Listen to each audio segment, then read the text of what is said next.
técnico-tecnológicos, avaliando os aspectos econômicos, mercadológicos, e avaliando os aspectos de engenharia, no final, né, do dia. Pois não, alguém comentou alguma coisa? Eu ia perguntar se ia gravar, desculpa, era só para lembrar a Melissa, desculpa interromper. Não tem problema, não. Melissa, está gravando? Professor, eu mandei uma mensagem no chat agora, perguntando sobre, né, avisando o pessoal que a gente está iniciando a gravação, tá bom? Tá joia. Obrigada. Perdemos só o comecinho, mas não tem problema, né, Melissa? Perfeito. Tá joia. Então, pessoal, olha que bacana, né? A gente tem um time aí multidisciplinar que tem um objetivo de levar a tecnologia para o mercado, estimular a criação de startup. Só para contar aí para vocês, dentro do Scalab, a gente tem 3 pessoas dedicadas à comunicação. Nós temos uma psicóloga, viu, pessoal, que faz um trabalho maravilhoso lá de organizacional, é uma psicóloga, ela é estudante ainda, mas está quase formando em psicologia e trabalha com a parte de RH ali, né? Então, funciona como uma empresa, viu, pessoal? Mas a gente não é empresa, nós não temos CNPJ, todos os projetos que a gente faz é pela universidade. No ano passado, a gente fechou com empresas, né, um valor aí de 3,5 milhões em projetos de desenvolvimento de tecnologia. A gente coloca na nossa conta a criação de 13 startups, e para essas startups a gente levantou perto de 15 milhões de reais, e a gente tem aí aprovado em editais, FAPEMIG, FINEP, alguns do CNPq, perto de 43 milhões. A maior parte desse dinheiro é em projetos com indústria, tá, pessoal? O maior edital que a gente ganhou, que foi alguns meses atrás, foi um projeto FINEP com uma empresa de Santa Catarina, que foi de 13 milhões de reais. E a gente tem, ou está submetendo, nesses últimos meses, para o FINEP, perto de 60 milhões em editais, tudo com parceiros de empresa aí, tá? Aqui estão algumas das empresas que a gente trabalha, depois eu posso contar para vocês um pouco do que a gente faz com ela, mas basicamente essas empresas procuram a gente com desafios tecnológicos, então eles têm um problema que eles querem resolver, e a gente monta times, inclusive de pesquisadores fora de Belo Horizonte, a gente vai buscar os pesquisadores, né, com as expertises específicas para o projeto em qualquer lugar do Brasil. E a gente executa o projeto, desenvolve uma tecnologia, melhora processo, enfim. A outra coisa que a gente faz, né, são programas de inovação com indústria. São programas onde a universidade ajuda a indústria a resolver seus problemas. A gente está dentro dessa onda de inovação aberta, e o que o Scalab faz, ele entende a demanda tecnológica da indústria, ele traduz isso para uma linguagem que os pesquisadores conseguem entender, e a gente divulga essa demanda da indústria em todo o Brasil, né, nas universidades, CTs, e depois a gente ajuda na seleção dos projetos, facilita a parte burocrática, legal, de PI, e o Scalab atua como um gestor de projeto.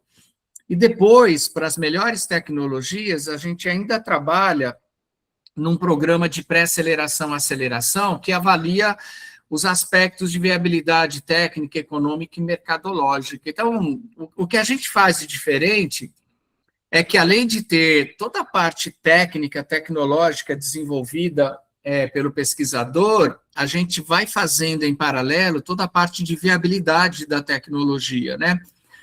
E a gente entrega para a indústria um resultado muito mais robusto, com informações estratégicas, que permite à indústria querer avançar com a tecnologia, né? Então, a gente tem tido algum sucesso aí em tecnologia transferida, criação de startup, e com muita frequência projetos de pesquisa novos com o pesquisador, né? Só para vocês terem uma noção, nós já realizamos aí perto de 15 estudos, 15 programas de inovação aberta com indústria e universidade, tá, pessoal? Eu não vou entrar em detalhes nesse programa, que não é o objetivo agora, mas nós fizemos um dos primeiros que a gente fez foi com a Samarco, a gente acelerou 17 tecnologias, a gente criou 4 startups dentro desse programa, e só nas provas de conceito dessas startups, a gente deu destinação para mais de 15 mil toneladas aí de rejeito.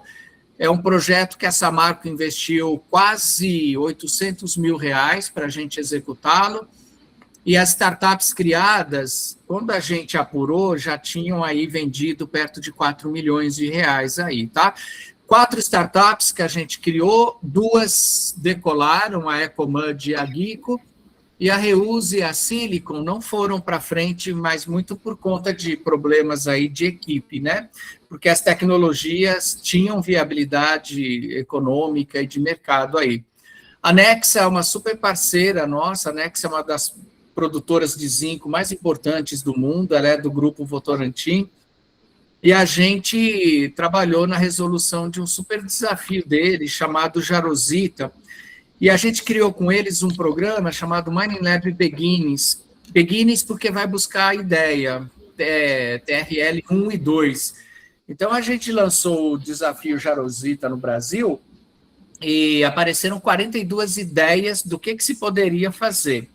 A Nexa, numa fase 1, ela deu um dinheiro, 15 mil reais, isso foi há uns 3 anos atrás, ela deu 15 mil reais para o pesquisador e falou, testa essa ideia em 3 meses, da maneira mais simples que você puder, e mostra que ela funciona. E a gente fez a viabilidade econômica e mercadológica. Dessas 7 ideias que foram para a fase 1, a gente avançou para a fase 2 com 3 ideias. Nessa fase 2, a gente foi validar a tecnologia e fazer provas de conceito e aprofundamos o estudo de viabilidade, né? Nessa fase, para 3 ideias, a Nexa colocou 600 mil reais aqui, e aí sim os pesquisadores foram bem premiados aqui nessa fase, né? E depois de 6 meses da fase 2, as 3 ideias se mostraram viáveis e a gente foi com 2 ideias para uma unidade industrial que está construída já aqui em Pedro Leopoldo. A Nexa investiu junto com o FINEP 4 milhões de reais. E a terceira tecnologia está sendo transferida, estava sendo transferida ou em negociação com a VEG do Espírito Santo, mas agora a gente vai transferi-la para uma startup que vai fazer essa tinta anticorrosiva aqui em BH. Então, é um programa que saiu de ideia para a decisão de construir uma unidade industrial em menos de um ano. Super legal.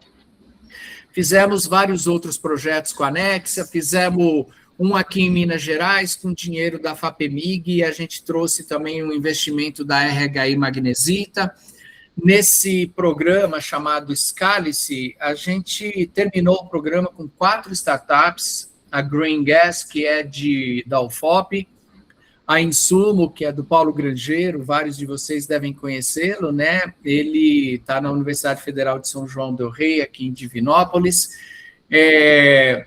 Para essas 2 startups, durante o nosso programa de aceleração, a gente foi levantando recursos e parcerias com empresa, e tem 2 outras startups, que eu vou falar para vocês mais tarde, que é a Nanofood e a N-Clean, que estão hoje dentro do nosso programa do Scalab Ventures, tá? Que eu vou contar para vocês o que é. A gente também fez programa com um grande projeto do MCTI, o Granioter, que tem a ver com grafeno, nióbio e terras raras. A gente trabalhou na pré-aceleração de 10 tecnologias, 2 dessas tecnologias estão virando startup e a gente está acompanhando, são pesquisadores lá da Unicamp, viu, Melissa, que está aqui? Ele é do Centro de Tecnologias Renováveis aí da Unicamp, depois eu comento um pouquinho mais.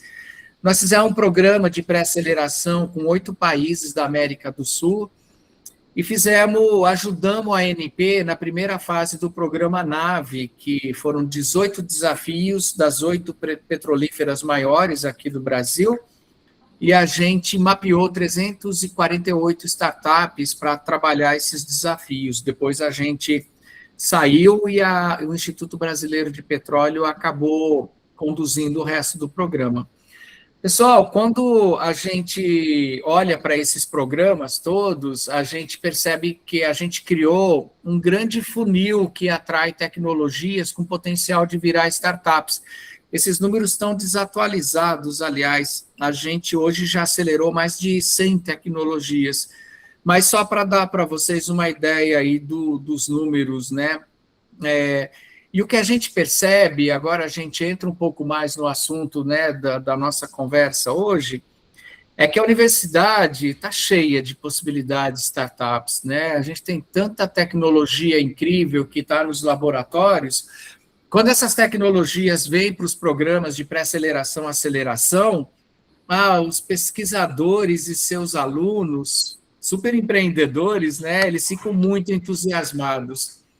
E no final desses programas de aceleração, a gente tem tecnologias com uma boa maturidade, várias já foram validadas, a gente sai com modelos de negócios ali minimamente definidos, só que a startup, nesse ponto, apesar da super empolgação dos empreendedores, pesquisadores, dos alunos, elas estão desestruturadas, elas não tem muita noção de como ela estrutura ali uma operação de produção minimamente industrial, não tem a menor ideia de como é que se posiciona comercialmente. Então, quase sem exceção, pessoal, todas morrem. E a gente percebeu isso acontecendo. Muitas startups que a gente estava muito entusiasmado e acreditando muito, depois de um tempo a gente percebia que elas tinham morrido. E o que a gente decidiu fazer é montar o que a gente chama um Venture Builder. Para quem não conhece esse ator no ecossistema de inovação, ele não põe dinheiro nas startups, ele entra com conhecimento e entra com um braço. A gente entra na startup e ajuda a startup a sair desse estágio para chegar até o mercado. Venture Builders, eles não colocam dinheiro na startup, a gente coloca suor, por isso que o Venture Builder ele fica sócio das startups e a gente ganha das startups o que a gente chama de equity de suor aqui, tá? Pelo trabalho, pela experiência, pela rede de contatos, a gente faz a startup decolar e, sendo sócio, em algum momento no futuro, a gente vai sair vendendo a nossa parte. Então, nós criamos uma empresa, o Scalab Ventures hoje é um CNPJ, ele é uma empresa que acelera startups, e a gente está no finalzinho do processo que a gente vai trazer a UFMG como sócia. Tá? É um modelo de sociedade onde a UFMG ela tem algumas cotas como usufrutuária, depois eu posso contar para vocês um pouco mais sobre esse modelo, e vai ser super legal, porque eu acho que esse vai ser o primeiro Venture Builder que tem uma universidade federal como sócia, e vou contar um pouquinho para vocês, né, das startups que a gente tem aqui hoje dentro do portfólio do Scalab Ventures, tá? A Nanofood é uma empresa que participou do programa nosso de aceleração, ela é nanotecnologia para proteção pós-colheita, nanopartículas que, quando aplicada na superfície das frutas, elas protegem contra fungos, bactérias, perda de umidade, e o resultado é esse mamão que está aqui embaixo é com o nosso produto. Um comentário para vocês, o pesquisador, a maior parte dos testes que ele fazia, as validações, eram na bancada do laboratório dele, que fica no município aqui perto de Belo Horizonte, chamado Ouro Branco. O que o Scalab faz quando ele entra como Venture Builder? A gente se junta ao pesquisador, a gente foi, né, para esse teste, a gente teve que produzir perto de 200 litros de produto, e a gente foi testar numa empresa em Linhares, no Espírito Santo, chamada UGBP, que é uma das maiores exportadoras. Então, o Scaleb ele trabalha muito com essa pegada, né? Tirar a tecnologia da bancada, do laboratório e testar em condições reais. Manga, testamos com 7 toneladas na MAP Frutas, goiaba. Aí, pessoal, indo mais rápido, a gente estruturou, junto com a Nanofood, uma unidade industrial que produz hoje 18 toneladas mês de produto. A gente vai nos eventos mais importantes que tem a indústria, o setor de fruticultura, e sabe quantos litros de produto a gente vendeu até hoje? Nenhum. Nós estamos aí na peleja para ter a licença da Anvisa, tá, pessoal? A gente tem uma lista de clientes querendo comprar o produto, e uma das coisas que eu gosto de trazer, esses são os recursos que a gente levantou junto com a Nanofood. Se a gente somar isso aqui, dá mais de 3,5 milhões, tá, pessoal? 3,5 milhões sem a gente ter vendido 1 litro de produto ainda. Só para vocês entenderem essa dinâmica de startups, de deep techs, tá bom? Talvez o dinheiro mais importante que a gente captou, e a gente tem muito orgulho dele, foi convencer um investidor, Capital Semente, de colocar na gente 2 milhões de reais, tá? Atualmente, a gente está submetendo um projeto FINEP da ordem de 5 milhões aí. Essa é a Nclean, da Universidade Federal de Viçosa. A gente recupera... Pessoal, tem alguém com o microfone ligado e está dando um ruído forte aqui? Poderia desligar, por favor? Obrigadão, viu? Tem alguém... Essa é da Universidade Federal de Viçosa e a tecnologia recupera de resíduos agroindustriais amônia para produzir fertilizante. Esse aqui, pessoal, é o teste que a gente tirou a tecnologia de bancada e foi para uma granja enorme que fica em Santa Maria de Jetibá, no Espírito Santo. É uma granja, uma das maiores granjas do Brasil. Então, esse é o trabalho do Scaleb, tirar a tecnologia do laboratório e levar para validação em campo, tá? De um protótipo tá aqui o professor Cantarucci, super legal, né? A Melissa colocou aí como um tema o papel do pesquisador empreendedor. Pessoal, o Cantarucci tem 72 anos, ele está com um vigor e uma empolgação com essa startup, e ele foi pessoalmente, isso aqui era à noite, ele estava ali mexendo nas titicas de galinha, e ele participou de todos os testes em escala piloto. Então, esse é um pesquisador que está quase se aposentando, mas com o entusiasmo de um adolescente, assim, pessoal, e com uma empolgação danada para ele se dedicar à startup depois da aposentadoria. Esse é o protótipo que a gente chegou na granja. Não funcionou direito, agora a gente está mexendo nele para fazer o novo protótipo. A expectativa nossa é que a gente tenha 1.000 litros de um primeiro fertilizante para a gente testar em campo e talvez já começar as primeiras vendas. E nesse projeto, nós ganhamos da FAPEMIG, pessoal, 3 milhões de reais em 2 editais. Ganhamos do CNPq 300 mil no edital RAI, e o próprio Scaleb Venture, ele investiu 60 mil reais aí. A BH Max é uma empresa que está com a gente há pouco tempo, eles produzem um bioestimulante que ajuda no setor agro. A Superbugs, a Melissa, lá da Unicamp, conhece a Carol, que é empreendedora, criação de proteínas, produção de proteínas e lipídios, assim, com perfis muito interessantes, a partir de insetos, de larvas. Olha o nosso pacotinho aqui, o primeiro produto que a gente tem na Superbugs.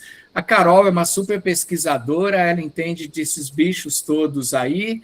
A ideia nossa hoje, infelizmente, essa unidade produtiva nossa, que nós criamos esse piloto lá na UFBA, pessoal, era para chegar a 80, 100 quilos por mês, mas deu uma chuva tão forte lá que destelhou tudo, agora a gente teve que interromper isso aqui.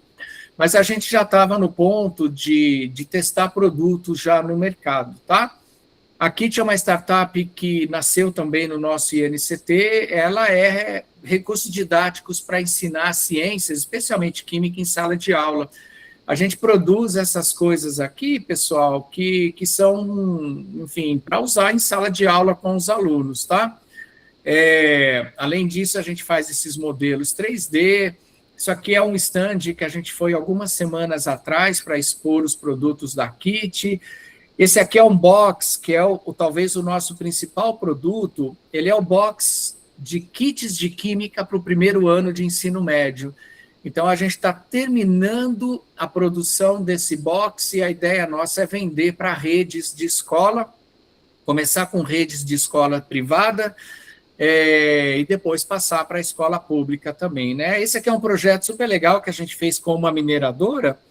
A gente desenvolveu 6 kits para falar de um processo super legal que a mineradora Pedras Congonha desenvolveu, e esse kit ele é usado em sala de aula para mostrar para os alunos uma parte do que é a mineração e uma parte da tecnologia. Isso aqui são 2 professoras de uma escola de Nova Lima que estão testando o kit atualmente na sala de aula. Esse é um jogo que o Ministério da Saúde pediu para a gente produzir, ele já tinha desenvolvido o conceito, a gente só produziu, e tudo isso, pessoal, é feito num laboratório, um Lab Maker, aqui do Colégio Técnico da UFMG. Também toma atrás de dinheiro. Essa aqui é a GeoCycle, ela é tecnologia de geopolímeros para a gente, e concreto também, tá, pessoal? Para a gente transformar rejeitos da mineração e da siderurgia e resíduos da construção civil em produtos para construção civil. Esse é o laboratório esse é o laboratório nosso aqui na UFMG, onde a startup nasceu, tá, pessoal? A gente já processou rejeitos da Vale, Samarco, AMG, Nexa, etc. Esse aqui, dentro do Scalab, é a unidade piloto nossa, onde a gente chega a processar 100, 200 quilos de rejeito aqui, tá? Só para vocês terem uma ideia, aqui estão alguns pisos intertravados que a gente faz. Essas peças aqui são revestimentos, cada peça dessa tem perto de 50% de rejeito da AMG, no caso. Outras peças aqui, essas aqui são peças feitas com rejeito da Vale, isso aqui é um cobogó, feito também, metade do peso dele é de rejeito, e essa aqui é a produção que a gente brincou semana passada aqui no Scalab. A gente começou a produzir cubas, né, para pias, a gente está produzindo pisos táteis.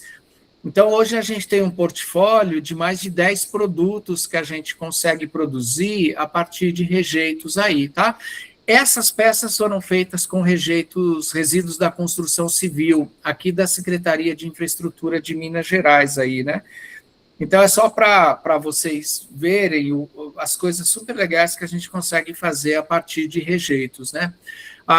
Nós fizemos para a AMG, uma mineradora de Nazareno, no sul de Minas, a gente construiu para eles uma planta piloto que tem a capacidade de processar 1 tonelada de rejeito por dia.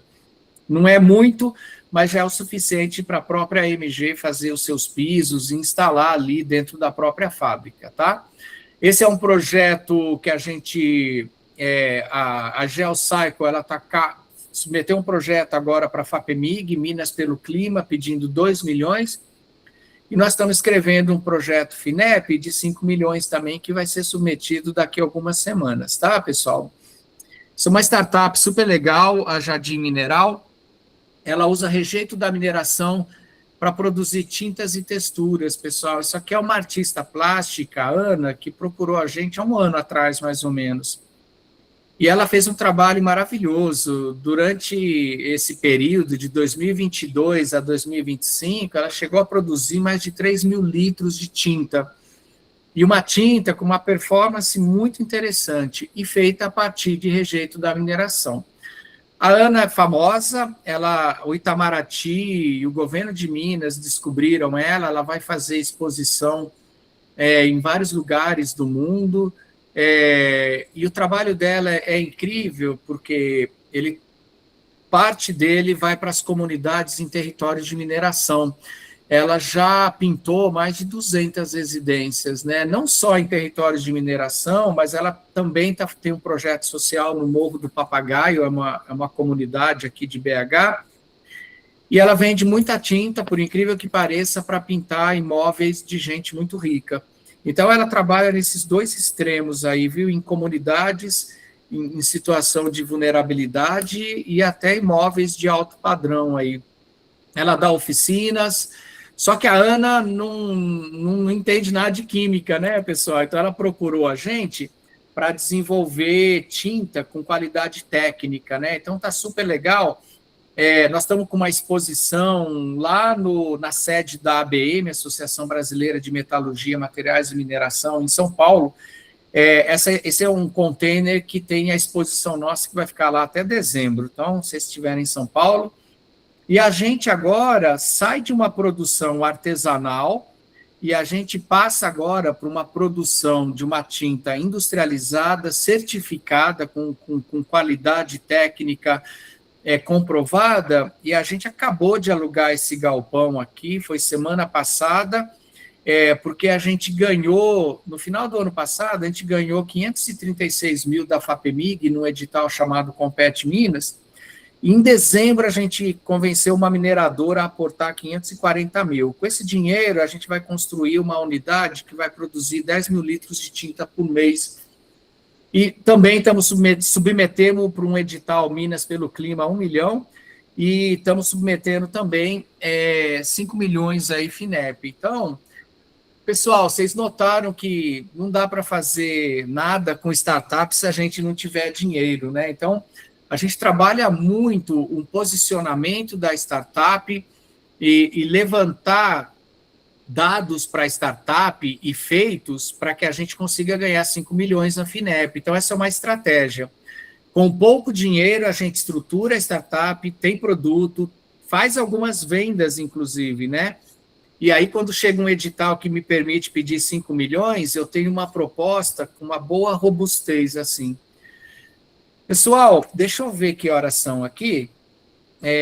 Tá dando quase 40, né, Melissa? Eu vou mais uns 5 minutinhos, 8 minutos, eu vou passar aqui uma visão geral sobre o caminho de uma startup, uma spin-off acadêmica que surge na universidade, né? Só para a gente se alinhar nas definições, um spin-off acadêmico é uma empresa de tecnologia, normalmente, que nasce dentro da universidade.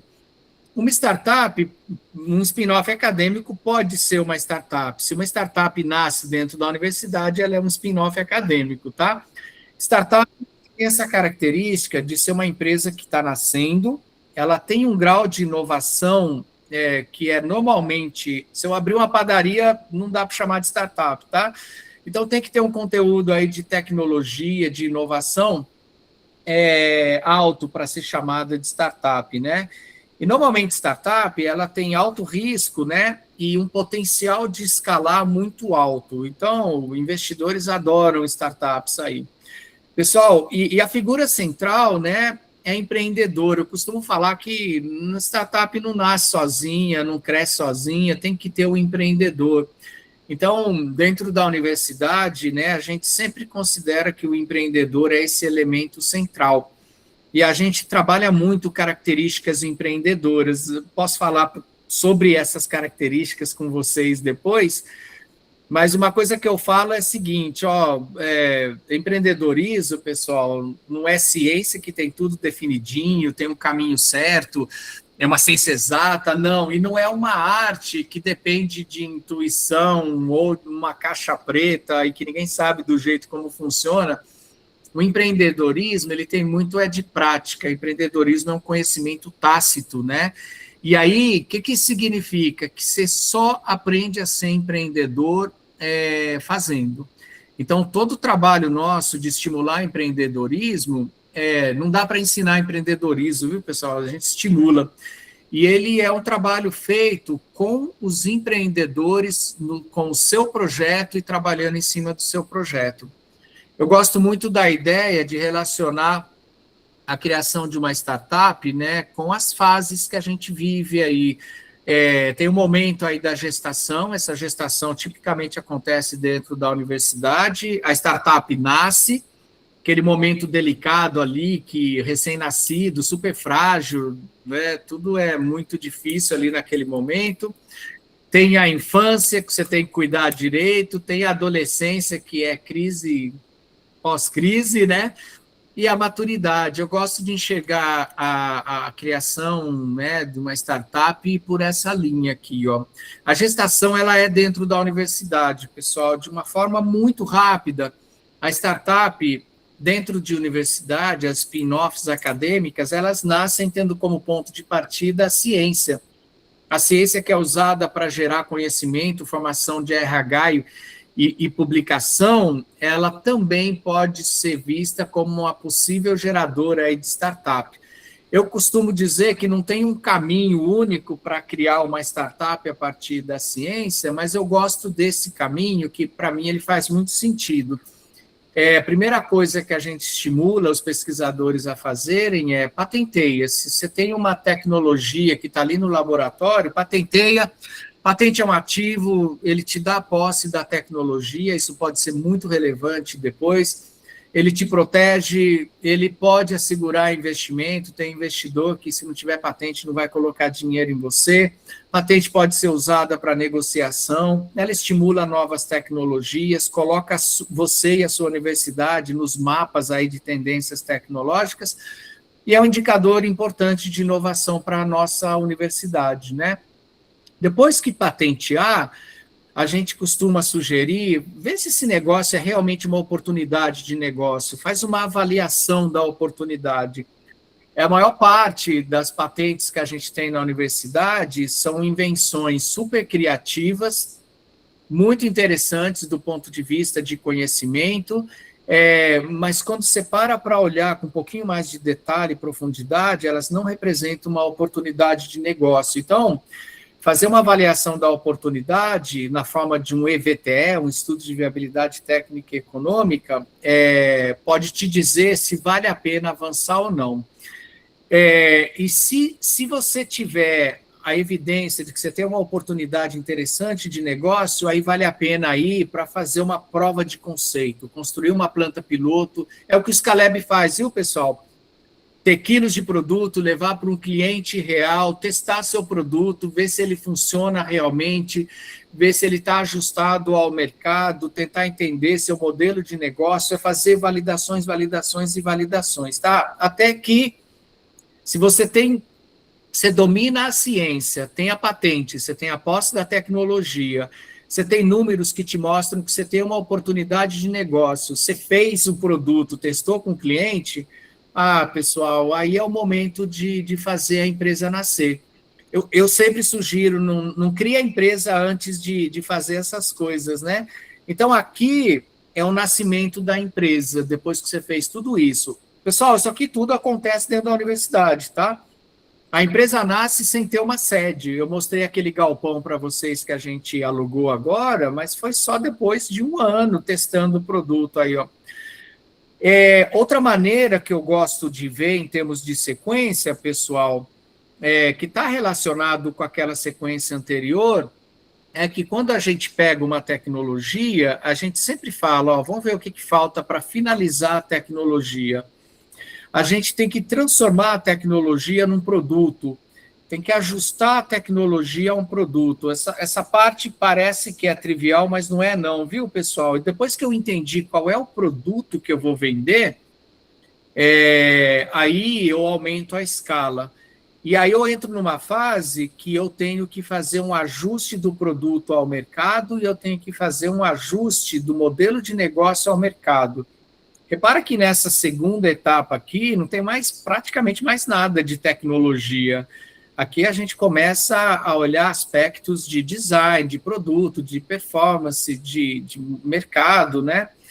A gente gosta muito, na terceira etapa, pessoal, de fazer as primeiras vendas. Então, a gente tem que ter minimamente uma produção, tem que ter um produto de qualidade e a gente tem que vender. Repara que vendas é uma atração violenta. Em que sentido? Se eu tenho um produto que já está sendo vendido e usado no mercado, é muito mais fácil eu convencer um investidor, é muito mais fácil eu convencer FINEP, é muito mais fácil eu convencer FAPEMIG, tá, pessoal? Então, a gente gosta muito dessa sequência aqui, chegar até a parte de algumas vendas para você provar que você tem um negócio nas mãos. Para acabar, pessoal, a startup é uma jornada. Eu gosto muito de falar e pensar o seguinte: se tem uma palavra que descreve a nossa jornada na startup, essa palavra é experimentação, validação. O tempo todo a gente está testando, está validando e tentando aprender com essas validações para realmente chegar num produto que tenha chance de sucesso no mercado. Então, às vezes não dá para ter pressa, viu, pessoal, nesse processo. Para quem não conhece, eu super recomendo esse livro, e é muito bacana que ele fala: apaixone-se pelo problema, não pela solução. E nós, da universidade, a gente tem um péssimo hábito de que a gente está apaixonado pela nossa tecnologia. E eu, com muita tranquilidade, também falo: isso é um erro terrível, porque a gente não vai ver o que a gente tem que ver. A primeira coisa que a gente se pergunta é: qual é a dor? Qual é o problema que eu resolvo? Toda vez que eu olho o problema e a dor, e eu entendo onde é que está a essência disso, e vou ajustando a minha tecnologia para resolver esse problema, eu me aproximo de ter um produto. Para quem não leu, leiam. O Yuri Levine é o cara que criou o Waze, tá? Então tem umas histórias super legais nesse livro. E ele tem no livro dele essa figura que eu achei o máximo, né?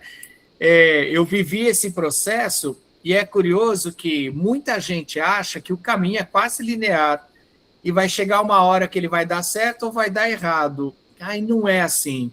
Antes de chegar num bom produto no mercado, a gente vai errar umas 5, 6 vezes aí ou mais. Então, essa figura da diretoria, eu acho que ela representa muito mais o que a gente vive, né? Você vai numa direção, erra, muda a direção, vai para outra, erra, e você vai errando, até que chega uma hora que você acerta. E esse gráfico também que está no livro, ele é fantástico, porque, para quem já viveu isso, vamos criar uma startup, aí todo mundo está ali na maior alegria, empolgação, a nossa energia está aqui no máximo. E não funciona, aí a nossa energia cai, aí a gente fica no limbo, ele chama aqui o deserto da atração. Aí chega uma hora que a gente pensa em desistir, a gente está abaixo do nível da água aqui, né? Mas se a gente persiste, insiste, a gente vai tendo altos e baixos aqui, até, pessoal, que a gente consegue achar um produto que se ajusta ao mercado e a gente cresce, e aí a gente tem sucesso. Essa trajetória cheia de altos e baixos aqui, lembrem dela a hora que vocês estiverem no caminho.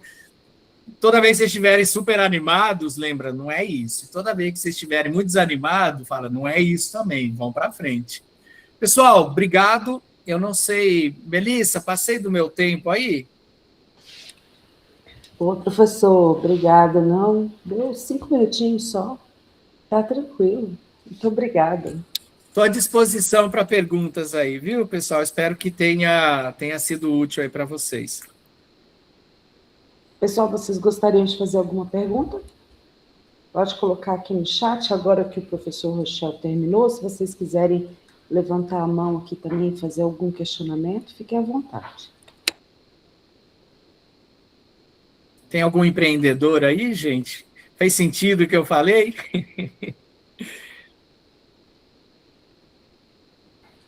Temos pesquisadores empreendedores aqui? Ó, o Bruno levantou a mão. Fala, Bruno.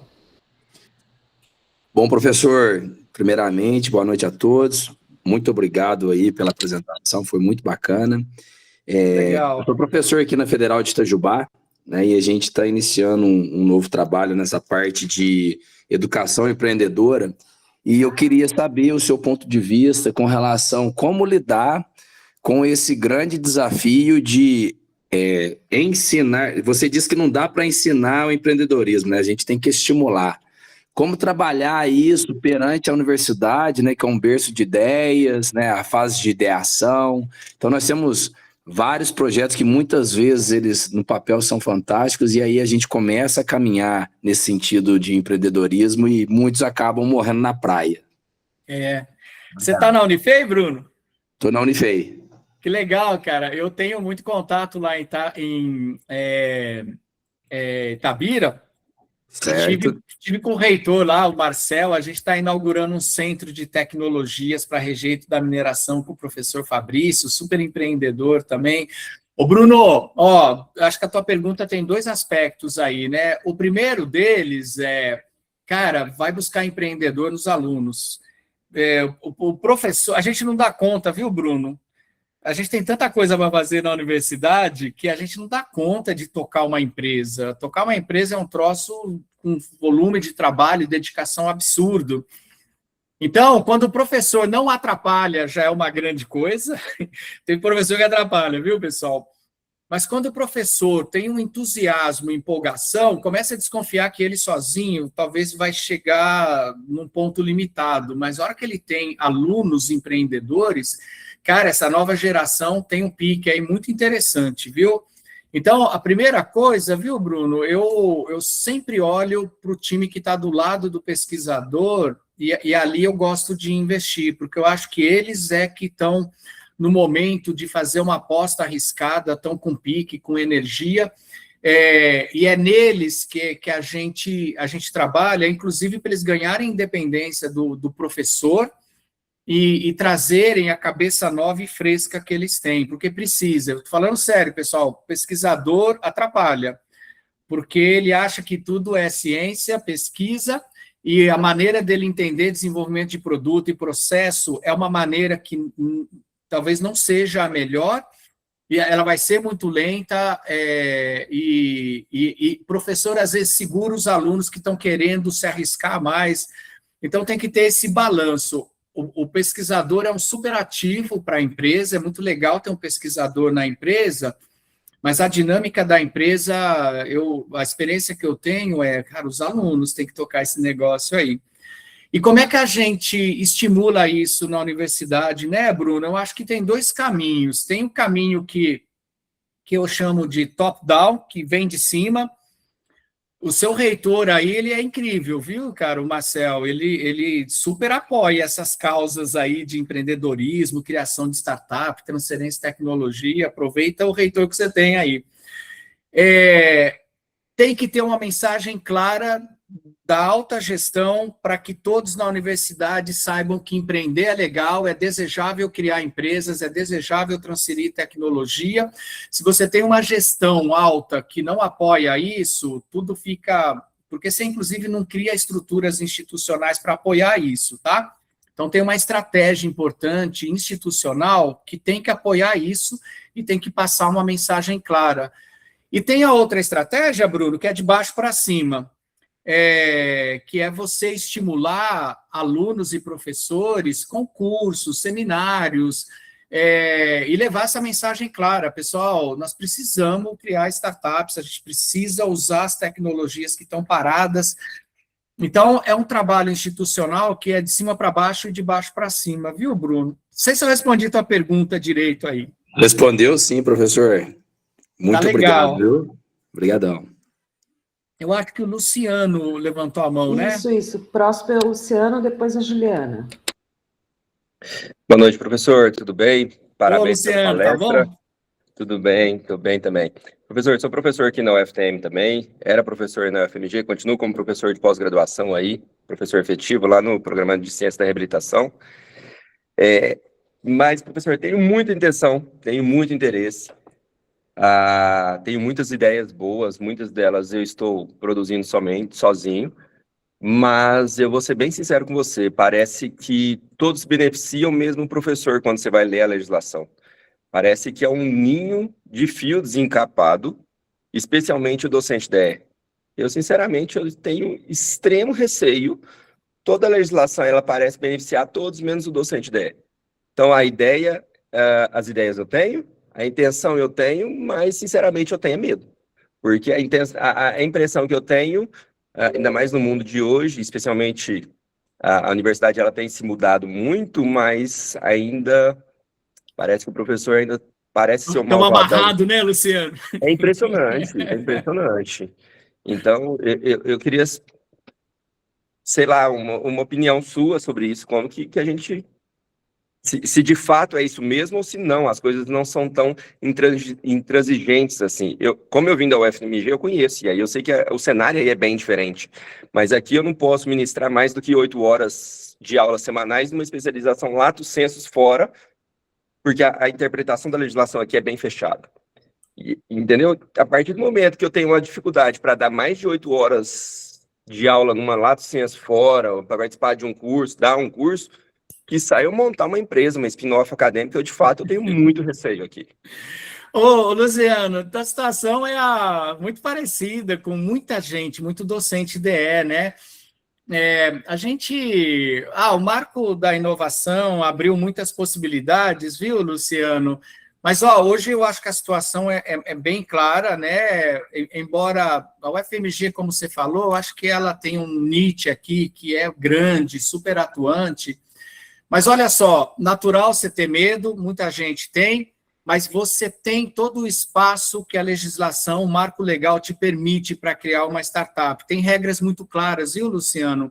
Você não pode ser sócio administrador, mas você pode ser sócio. Então, você não vai conseguir abrir uma empresa sozinho, tá?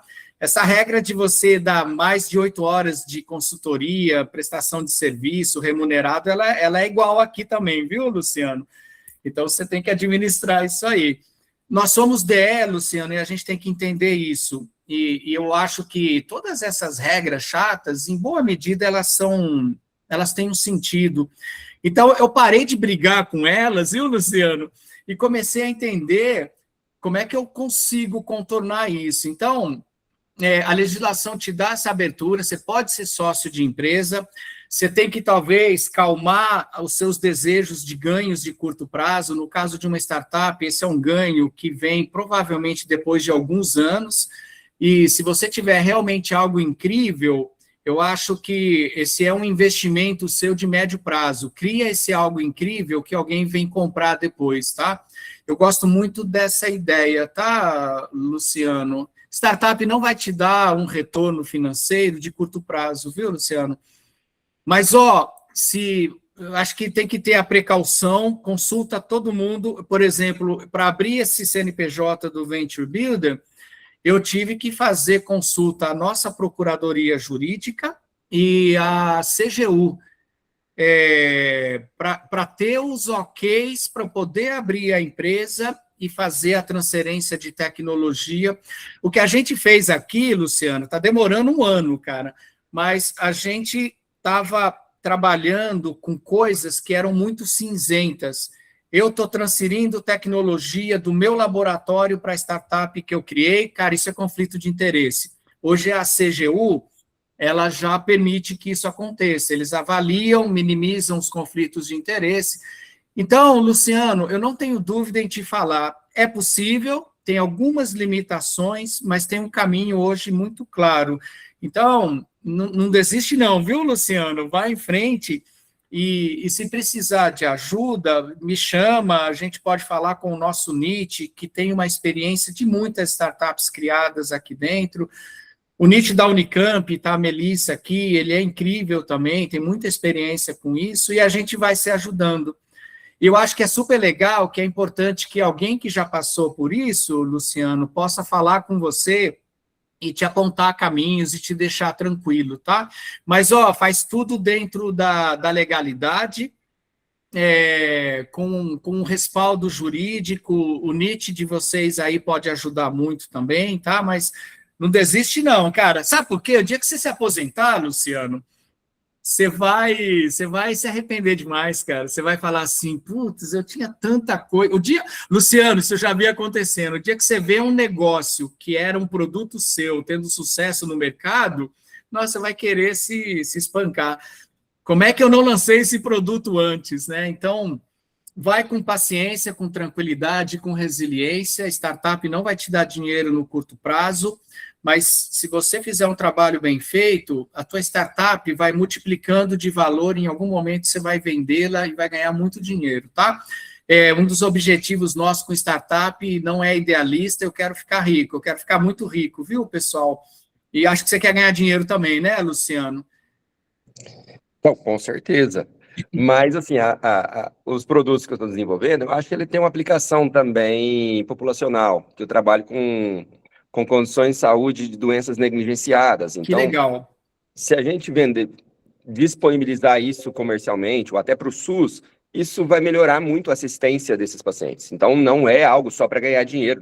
Não nego que eu tenha essa intenção, sim, mas eu acho que a gente Olha o pode impacto social que você ter um vai ter, impacto né, social cara? muito importante, reduzindo em muito custo de assistencial.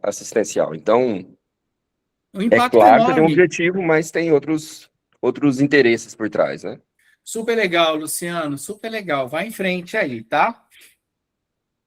Juliana, Juliana. Oi, boa noite. boa noite, Juliana.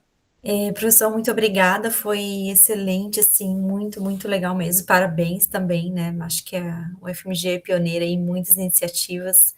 Eu sou da UFSC, da Federal de Santa Catarina, né? E queria tirar umas dúvidas em relação a mais estrutural, assim, né? Como é que é o Scalab, como é que é a relação com o NIT? Eu vi que vocês não estão no meio do caminho ali, né? Não são uma startup, também não são NIT, é um centro que desenvolve ali a TRL, né? E, enfim, como é que é a atuação aí de vocês na estrutura e etc. Tá frio aí, Juliana? Tá, tá Ô, bem Juliana, frio. você tá em qual departamento aí? No NIT, Ah, você tá no NIT. Você conhece a Regina Peralta, da Química? conheço. Eu estava conversando. A KIT, sabe essa startup de recursos didáticos? A gente vendeu um projeto para o INCT da Regina aí, tá? Então a gente estava Olha, fechando as negociações hoje, super legal. legal. Juliana, o Scalab, como você viu, né, ele é um laboratório da UFMG, né? Então nós temos que passar por toda a burocracia da UFMG. Cada projeto que a gente fecha, a gente tem um rito lá, tem que passar pelo departamento, pelo nosso instituto. Se tiver propriedade intelectual envolvida, tem que passar pelo nosso NIT e passar pela Procuradoria Jurídica, e aí a coisa acontece através de um projeto de pesquisa, um acordo de cooperação, né? Esse é um trâmite que leva um tempinho maior. A maior parte dos trabalhos que a gente desenvolve, Juliana, entra como prestação de serviço. E aí a gente já entendeu e azeitou esse caminho todo que a gente tem conseguido tramitar burocraticamente com um mês e meio aqui. Isso é fundamental, viu, pessoal? Se eu quero interagir com a indústria, eu tenho que entender esse caminho, porque se você não cuidar, pode levar 6 meses, 1 ano, uma tramitação para fazer um projeto aí de cooperação. Agora, então o Scalab, ele é isso, ele é o FMG, Juliana, e quando eu falo que a gente faturou aqueles valores, né, isso está numa conta nossa na fundação, que é a Fundep nossa aqui, ou a Fundação Cristiano Ottoni. Então, a gente tem uma conta lá onde esse dinheiro entra e a gente faz a gestão. A gente tem que manter um time de quase 40 pessoas. A gente hoje, nós temos uma diretora no Scalab que é super competente. A gente hoje tem guardado caixa para manter o time inteiro por 1 ano, mesmo que a gente não fature nada. Então, tem uma responsabilidade ali. A Juliana Crepaldi, que você conhece bem, ela vive estimulando a gente a virar um CNPJ. Mas eu não sei se a gente está pronto para isso ainda não, né? Agora, fora isso, Juliana, a gente criou o Venture Builder, o Scalab Ventures, que é um CNPJ, tá? Ele tem 5 sócios e a gente já está virando sócio das startups agora. E o que é muito legal, Juliana, esse é um modelo com uma boa disrupção aí, né? A gente está trazendo a UFMG como sócia. Então, onde já se viu uma universidade ficar sócia de uma empresa, né? É possível, mas nenhuma universidade quer. E, aliás, nem a empresa quer, porque se eu tiver que atender o compliance da universidade, eu, como empresa, estou ferrado, né? Mas esse mecanismo, Juliana, de cotas, a UFMG, ela tem cotas, ela é atribuída cotas, e ela é uma usufrutuária dessas cotas. Por que que isso é legal? Ela sendo usufrutuária de cotas, ela não se responsabiliza por qualquer besteira que a empresa fizer, e ela sendo usufrutuária de cota, Juliana, ela não pode ingerir na startup. A startup tem vida independente da UFMG. Se um dia a startup for vendida para um investidor e entrar muito dinheiro, aí a UFMG, nessa hora, ela faz o exercício das cotas dela e é remunerada, né? Esse é um modelo que foi usado aqui, ele não é a primeira vez que é usado na UFMG, ele foi usado com uma empresa de IA do professor Nível Ziviani, chamado Kunumi, que foi vendida para o Bradesco. Então, a gente já tem esse caso aqui, a gente quis usar no Venture Builder, né? Sim. Ô, Juliana, respondi? Sim, a gente tem um caso aqui na UFSC também, que nós somos sócios de uma empresa. Temos um case desse. E como é que é o modelo, Juliana? É uma amarração, assim, né, bem... Complexa, né, bem Juliana? complexa, mas é mais esse sentido de usufruto mesmo, né? E aí, até quando... Mas voltando ali ao caso do Skylab, eu sei que não é uma comparação, né, literal, mas vocês explicando assim me lembrou um pouco da nossa Embrapi aqui, né? Nosso polo Embrapi aqui me lembrou um pouco, porque tem uma estrutura para fazer funcionar, né? É diferente assim de um laboratório simples, né? Tem ali o pesquisador e né, o orientador, enfim, tem toda uma estrutura por trás, né? A gente opera como empresa, viu, Juliana? Aliás, Juliana, o ecossistema de inovação de Santa Catarina é impressionante. Toda vez que eu vou para aí, eu me encanto, viu? Vocês estão de parabéns aí. A gente tem que aprender muito com vocês, viu? Capaz, tá? Vocês também não tem que sair atrás, não, tá muito bem. Estamos juntos, né, Juliana? Estamos todo mundo aqui aprendendo juntos aí, né? Obrigado, viu, Juliana? Colaboração, obrigada. Obrigada, Juliana. Mais alguma pergunta? Luciana. Olá, boa noite. Oi, Luciana, tudo bom? Tudo bem. Eu sou servidora técnico-administrativa na UFTM. E minha pergunta é no sentido da minha própria função. Porque, assim, é muito fácil a gente visualizar uma startup considerando um docente na atividade de pesquisa. Mas eu, como servidora, eu queria, assim, que me ajudasse a visualizar mais cenários numa criação de startup, com a participação do técnico administrativo. E considerando também, assim, eu imagino que a primeira impressão que dá, vai ajudar na parte administrativa. Só que também tem que lembrar aquele aspecto, para entrar numa sociedade, né, não pode estar ali na função de administração, não é isso? Assim, acredito eu na principal, né? Mas, assim, eu queria mais visualizar possibilidades com essa participação, porque, assim, a gente tem muito contato com diversos docentes de diversas áreas. De repente, a gente vê tanto potencial em tanta coisa que, às vezes, os próprios pesquisadores às vezes não estão enxergando aquela ponte ali. Mas, assim, é mais nesse sentido mesmo. Queria visualizar mais possibilidades, assim. É possível, Luciana. Dá para ser sócio de empresa. Nós temos aqui 2 técnicos, 2 tais aqui da Química, que estão sócios de empresa. Estão formalizando agora, tá? Uma delas é a Kit, que eu mostrei para vocês. Tem uma servidora aqui na Química que faz um trabalho maravilhoso. Inclusive, ela é tão empolgada que ela está terminando o doutorado dela na área de educação, e ela faz um trabalho maravilhoso em receber alunos da educação básica, né? E ela tem uma experiência tão grande com isso que a gente convidou para que ela entrasse como sócia na KIT, como startup. E tem um outro técnico aqui que está abrindo uma startup que vai processar resíduos de vidro. Você tem que ver até onde que não conflita com a sua posição, né? Aliás, eu estou mentorando também uma outra startup, que é uma servidora da UFAM, Universidade Federal do Amazonas. É uma startup na área de educação financeira. Então, ela é sócia, vocês podem ser sócios de startup. Eu acho que se não for a dedicação parcial, vocês não vão poder ser sócios administradores, tá, Luciana? Mas, em princípio, não tem impedimento. Lembra que durante seu período de trabalho você não pode se dedicar para a startup, mas no teu tempo livre você pode ter essa dedicação, tá? Então, é possível, Luciana, você tem que achar o teu caminho, você tem que achar qual é o teu negócio, a startup que faz sentido para você. E eu acho super legal, Luciana, eu não sei em que ponto da carreira que você está, mas como uma estratégia de transição de carreira, eu tenho visto muita gente interessada em fazer isso.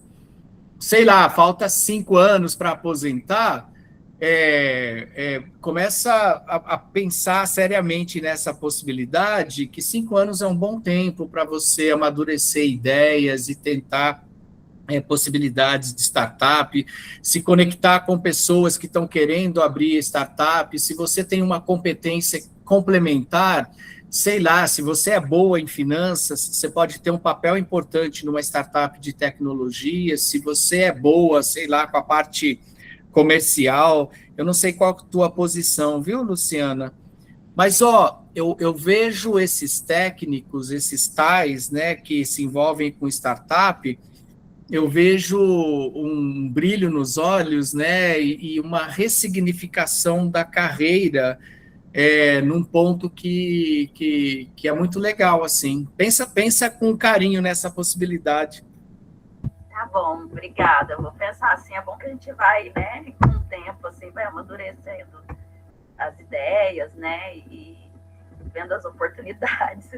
Mas obrigada. Eu vou colocar, pessoal, meu telefone aqui, 867 914. Se Luciana, qualquer outra aí que quiser conversar sobre coisas mais específicas, tá? Estou à disposição, tá bom, pessoal?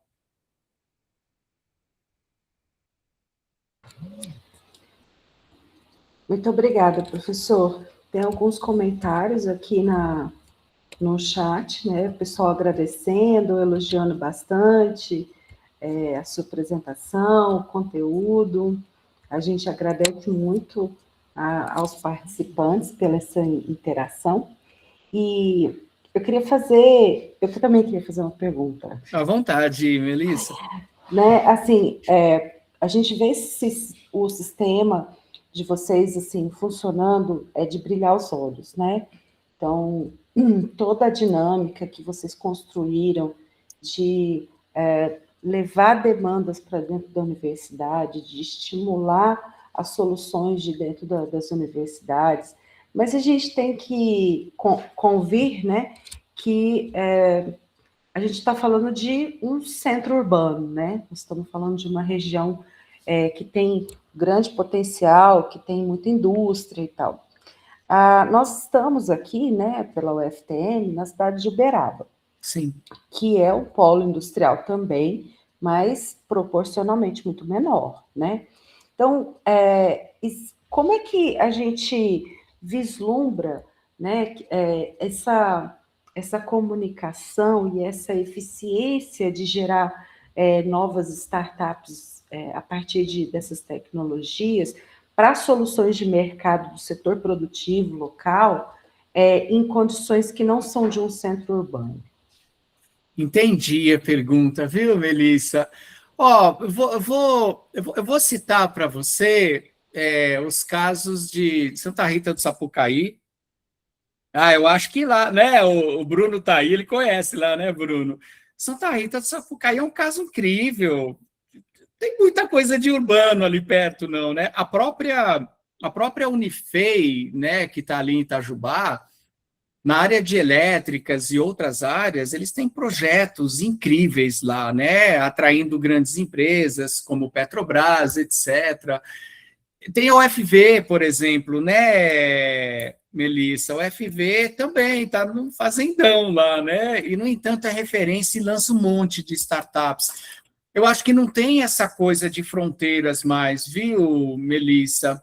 eu acho que o grande fator limitante não é É claro que o entorno ajuda, né, Melissa? Super concordo.